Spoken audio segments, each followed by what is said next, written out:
lycée Guynemer a été sollicité par les propriétaires du bureau de Guynemer en tant qu'institution, puisqu'ils souhaitaient, pour des raisons personnelles et de place, se séparer du bureau donc, qui avait appartenu à Georges Guynemer. Donc ils ont sollicité différentes institutions, des musées de l'aviation, des établissements qui s'appelaient Guynemer.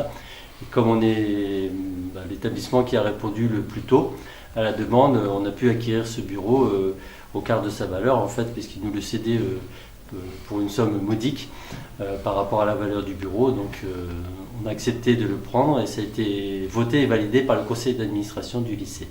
L'optique de l'acquisition de ce bureau était effectivement de pouvoir en fait valoriser le lycée, valoriser le travail des élèves aussi, et puis de mieux faire connaître aux élèves l'histoire de Guynemer.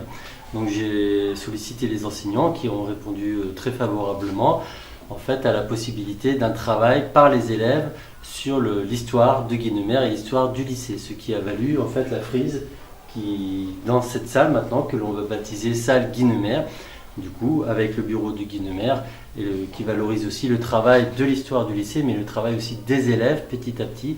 En fait, on augmentera aussi au fur et à mesure des articles des journaux, en fait, tout le travail qui est fait par les enseignants et les élèves au sein du lycée Guynemer. Ils se sont investis tout de suite, en fait, autant les enseignants d'ailleurs que les élèves ont adhéré au projet et se sont investis, ce qui a permis en fait la réalisation de cette très belle réalisation en fait ici qui est affichée et qui sera disponible au public aussi pour les journées portes ouvertes.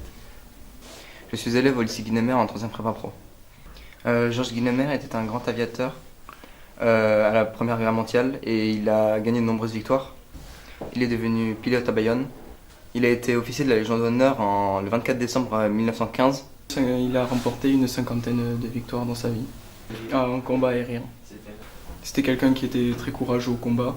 C'était un modèle dans l'engagement militaire, tout ce qui était aérien à l'époque.